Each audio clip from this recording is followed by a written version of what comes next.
Yo, what's going on everybody? Alex Pandrea here, back with another video. In this week's video, we're gonna go over something I think is very, very important for everybody to know. Now, no matter what level you are in sleight of hand, whether you're a beginner or advanced or intermediate, I think certain things are important. Learning to control a card, learning to force a card. These are the basics that everybody should know.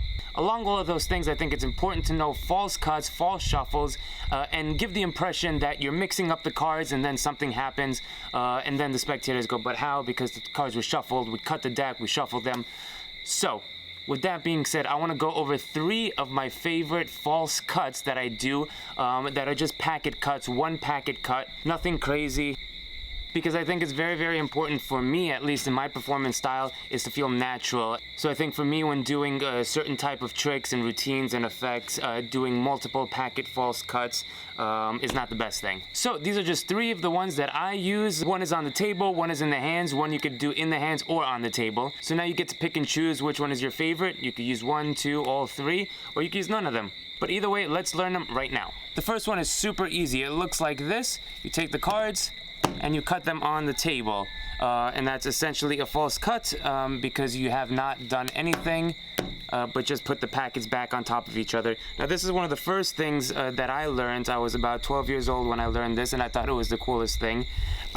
So what you're going to do is, first of all, for all of these cuts, really, the first thing is you want to know how to kick cut the deck. So by kick cutting, you're holding the deck just like this. You're pulling up with the first finger and kicking out. Okay, so that places the top packet into the left hand, and then you would cut the deck essentially like that. That would be a kick cut, okay? Also, as we all know, this is a regular cut, this is a kick cut, so just keep that in mind when doing this. We're going to kick cut the deck, the top packet, into the left hand, and instead of placing this on top, all you're going to do is turn by tilting your left hand from a horizontal position to a vertical position, and these two are going to make like a T formation as you tap. All right, so you tap, and then your right hand drops the packet in your right hand, which was the bottom one to begin with, takes this one and places it on top. It's so simple, but it's deceptive because of this little thing in the middle right here. I wouldn't call it really much time misdirection, but it is some sort of misdirection where the eye can't follow exactly what happens to each packet once these 2 packets connect, and you do this. You can do it once or twice, so you can go once and you can go twice, all right? But that's up to you. I think this is a very casual one where you're kind of here and you just go, look, and we'll even cut the deck and you just throw it on top, and you don't want to put too much emphasis on it, really. They see that it's cut. But that's really it. There's nothing really much to say about that. You can do it also this way, but I don't think that's as deceptive as just kick cutting, doing this, doing that, and not rushing it, and you have a very nice false cut. All right, number 2 is a very interesting one because basically what's going to happen, it's going to look like you do a kick cut, but you're in fact doing nothing. Now this is an optical illusion almost. It's going to look like you're mimicking the kick cut procedure by kick cutting the top packet into the left hand, and the bottom one comes on top and slaps down onto it. But in fact, what's going to happen is you're going to start the process, and instead of taking the top packet, you're going to take the bottom one. Now in slow motion, it doesn't fool anybody, but it's about the motions of the hands and the thumb that really sort of sells it, and also the positioning. Now, of course, you have to play around with this in the mirror and film yourself to see what positioning looks best, whether it be like this for you, like this for you. I noticed it differs for a few people that I know that do this cut, and it's also about the swing of the hands. So here's the procedure. I start the kick cut like this. I grab the bottom packet, and my thumb goes on top as if I were going to take it, and my left hand, the bottom packet, comes up and swipes away with the left thumb. So it's all in the left after this first packet is raised. So you're raising, the left comes up, and you're taking this, and at the same time the right hand comes up, just like this. You're going to come up in a swing motion, and then slap it on top. So here, and then the left thumb drags it down. This comes up and slaps. Here, and you get like a nudge, like a kick, like this. here, here, and here. Okay? And done in speed, it should look like this. The first part should be done a little bit faster, and then the second part a little bit slower. So faster, slower, faster, slower. And you get a really nice false cut from all the angles, and you notice how the thumb is helped. Notice how the thumb helps to create that illusion. So you get that just like that. Cool. Okay, the last one is, I think, my favorite because you can do it in the hands or on the table as well. It looks like this by cutting the deck, but in fact what happens is that you do not cut the deck, obviously, because that's what the video is about. So how do we do that? First of all, you're gonna know how to do a pass.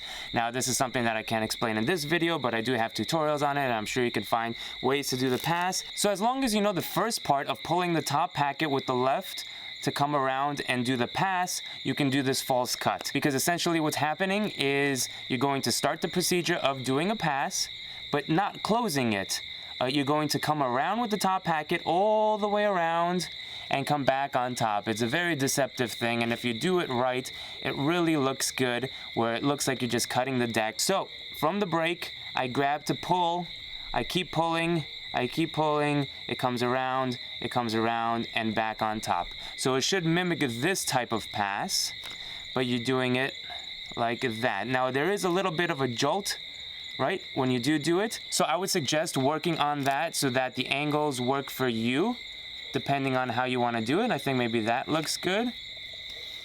Or you can do it on the table, which I think is better cover. So on the table, it's the same thing. You have the break, and I like to bend up a little bit to make the pass easier for me. That's just one tip in general.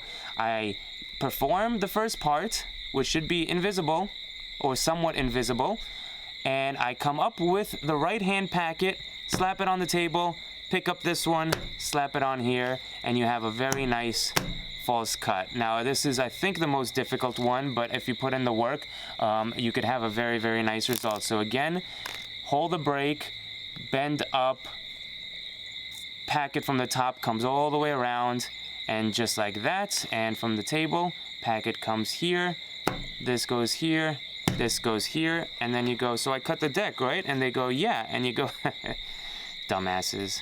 But in your mind, you don't want to say that out loud because that gives it away. All right, good.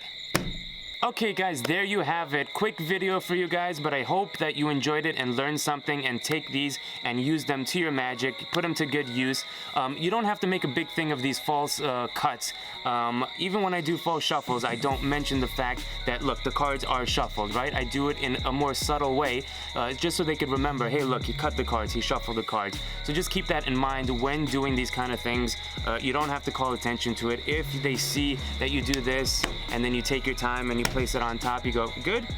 You don't have to go, look, I'm cutting the deck. And that just goes to a lot of performance styles where you don't want to say what you're doing because that just becomes boring. So you pick the card, yes, and then please place it back. Okay, so you place the card back, right? Good. Now what I'm gonna do is I'm gonna cut the deck. All right, so I'm cutting the deck. That sort of just saying what you're doing, it does not make you a good performer at all. In fact, it makes you very, very boring. So keep that in mind. And look, I was guilty of this myself, right? And it's the way that we learn to perform. The obvious thing to do is tell the people what they're seeing. But just keep in mind, and I don't know what this has to do with false cuts, but just keep in mind that when you are performing, there's no need to repeat what they're seeing.